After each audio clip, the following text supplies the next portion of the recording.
I grew up in a Christian household, Catholic school, church on Sundays, Bible stories at bedtime. But here's the truth. I never believed any of it.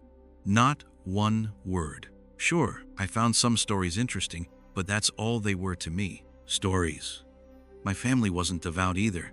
They were just mildly Christian. Enough to say grace before dinner, not enough to notice I'd stopped praying years ago. This is important because what happened to me wasn't the result of religious hysteria or a guilty conscience. I knew the teachings. I just didn't believe them. Not until I was forced to.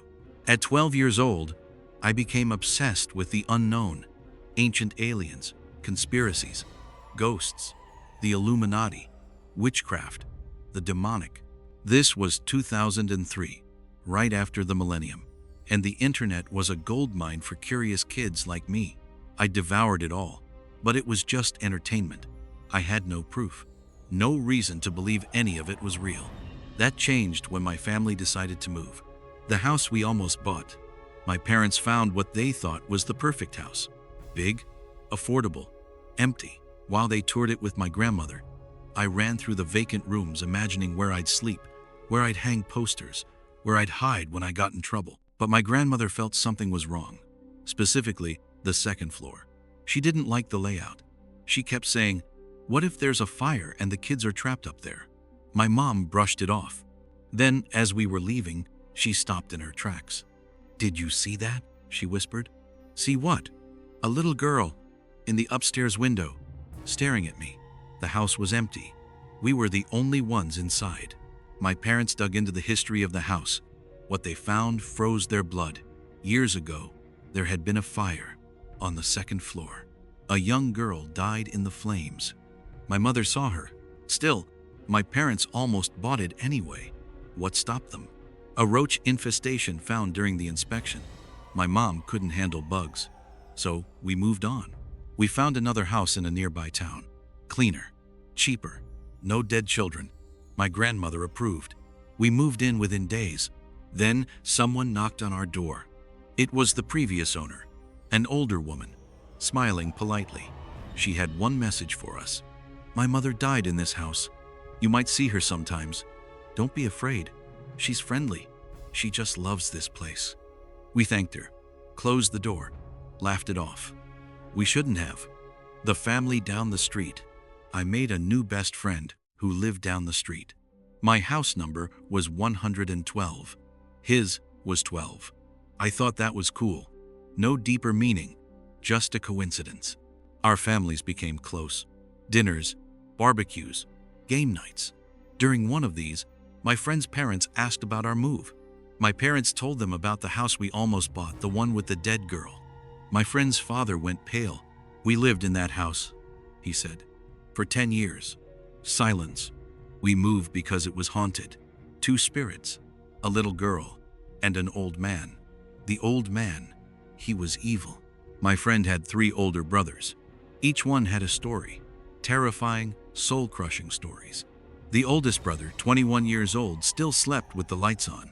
He refused to talk about what happened to him in that house. This was the first time I'd heard multiple people confirm the paranormal. It wasn't a story anymore. It was real. And I wanted to see it for myself. The Ouija board. At 14, I was desperate to contact the other side. I tried everything. Crystal balls, mirrors in the dark, black ink scrying. Nothing worked. I was frustrated, obsessed. Then on my 15th Christmas, I opened a Ouija board. If you take one thing from this story, let it be this. Do not use a Ouija board. Ever. I didn't use it right away. But one day, my friend came over. We were bored. I remembered the board. I asked if he wanted to try it. He hesitated but agreed. We went to the basement. Obviously. Where else would you use a Ouija board? I opened the box. Placed the board on the floor. My friend chickened out. "I'm doing it alone then," I said, mocking him. I placed my fingers on the planchette. Asked questions. Nothing happened. Disappointed, I packed it up and went back upstairs. That was the biggest mistake of my life. It started small. Within days, strange things began. Lights flickered. Doors moved. My dogs acted strange, staring at empty corners, growling at nothing. I wasn't scared. I was thrilled. Finally, proof of the paranormal. But it didn't stay small. Over the next 2 years, it escalated. Doors slammed. Objects flew off shelves. Cold spots appeared in random rooms, spots so cold they made your teeth chatter. Electronics turned on without power. Dolls spoke without batteries. I removed every battery in the house. They still spoke. One night, a TV turned on by itself. White static. Max volume. I unplugged it. It stayed on. Got louder. I stood there, frozen, as the sound rattled my skull. I still get chills thinking about it. The ghost in the pink dress. At 16, I saw my first ghost. I was walking from the kitchen to the living room. In my peripheral vision, I saw my mother in a pink dress walking toward the kitchen from the hallway. It struck me as odd. My mom never wore pink.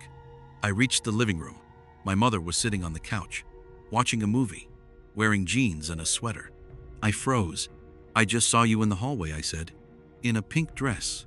She looked at me, confused. "I've been here the whole time." I realized.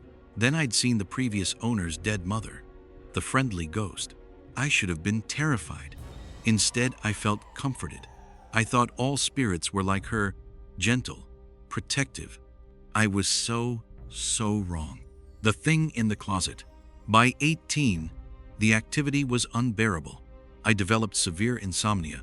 I was terrified to be home. But the worst part? My closet. Every night, no matter what I did, the closet door would swing wide open. I locked it, barricaded it with furniture. It didn't matter.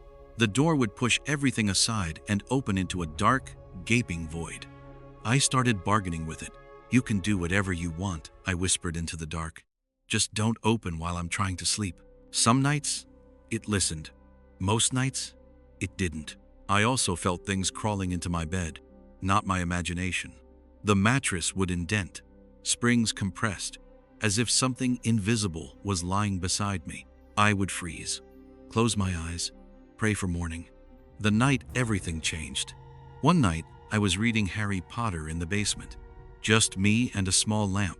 I remember thinking how ridiculous it was that people called these books demonic. The moment I had that thought, the light bulb exploded. Glass shards flew at me. I ran.